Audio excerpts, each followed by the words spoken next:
প্রথমে ফ্রাই প্যানটা গরম হয়ে আসলে একটু তেল দিয়ে সামান্য একটু লবণ ছিটিয়ে দিন। তারপর মাছগুলো দিলে মাছগুলো একটু লেগে যাবে না, সুন্দর মতো করে ভাজা হয়ে যাবে। দেখুন অনেক সুন্দর করে ভাজা হয়ে গেছিলো। আমি তো বুঝতেই পারতেছিলাম না, যে মনে হচ্ছিল মাছগুলো ভেঙে যাবে। আম্মু সুন্দর করে উল্টে পাল্টিয়ে দিচ্ছিল, একটুও লাগতেছিল না। খুব ভালো হয়েছে।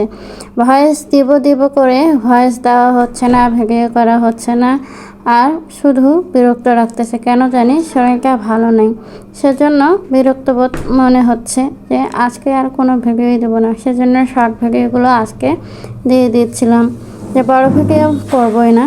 পরে ভাবলাম যে একটা 3 মিনিটের একটা ভিডিও করে ফেলি, যেহেতু ভিডিও দিতেই হবে, এখানে আমার ইনকাম রয়েছে, ইনকাম করতে হবে। তো এই তো মাছগুলো তুলে নিচ্ছে আম্মু সুন্দর করে ফ্রিজে। ভালোভাবে শাকি মাছগুলো ভেজে নিলে খুব ভালো হয়। যে দেখুন লাল লাল করে ভেজে নিয়েছে। আর এখন তো পেঁয়াজ, রসুন, কাঁচামরিচ এগুলো তো লাল লাল করে ভেজে নিতেই হবে। আর শাকি মাছের ভর্তাতে রসুন বেশি করে দিলে খুবই ভালো হয়। রসুনটা বেশি করে দিলে ভর্তাটা আরও টেস্টটা বেড়ে যায়, তাই না? পেঁয়াজ রসুনের অনেকগুলো দিতে হয়। আবার মাছের পরিমাণটা বেশি থাকলে এগুলো কম দিলেই চলবে। আবার মাছের পরিমাণ কম থাকলে একটু রসুন পেঁয়াজ বেশি দিলে অনেক মজাদার হয়। তাই আম্মু বললো রসুনটা একটু বেশি করেই দেই। তো আমি বললাম যে ঠিক আছে, তাহলে শুকনো মরিচও দিব, লাল লাল হবে আর ঝালও হবে, বেশ খেতেও ভালো লাগবে। তো আম্মু বললো ঠিক আছে, কয়েকটা শুকনো মরিচ দিয়ে দাও। তো এইভাবে এখন সব কিছু দিয়ে একটু লবণ দিয়ে জাস্ট ব্লেন্ডারে ঘুরিয়ে নিলাম কয়েকটা। দেখুন অনেক সুন্দর করে ঘুরিয়ে নিচ্ছে ব্লেন্ডারে। তো আমি ভিডিওটা একা একাই করেছিলাম, ওই দিন সময় ছিল না বেশি। হ্যাঁ, ব্লেন্ডারে না করলেও হয় না। আর ওই দিন আব্বু বলেছিল যে পান্তা ভাত খাবে, পান্তা ভাতের সাথে কি ভর্তা করবে। তো আম্মু বলেছিল মাছগুলো ফ্রিজে পড়ে আছে, মাছগুলো নষ্ট হয়ে যাবে, না হলে মাছগুলো ভেজে ভালো করে ভর্তাটা করলে ভালোই লাগবে। তা আসলে সত্যি মাছগুলো যেন ভর্তা করলে যেন অনেক মজার হয়েছিল, খেতে খুব মজার হয়েছিল, স্বাদ হয়েছিল।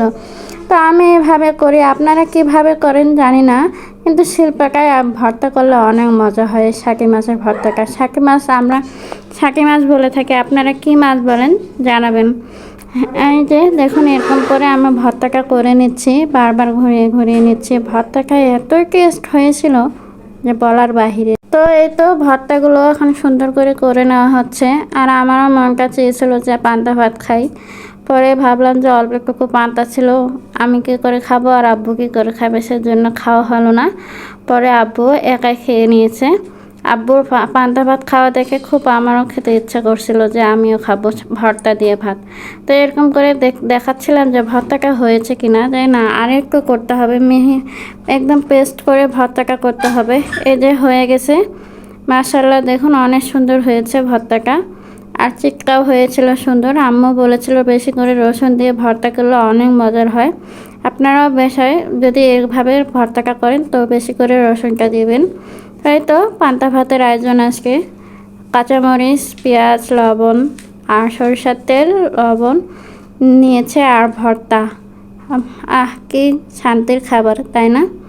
খাঁটি সরিষার তেল আমরা কিন্তু সবসময় ইউজ করি, আপনারা তো জানেনই।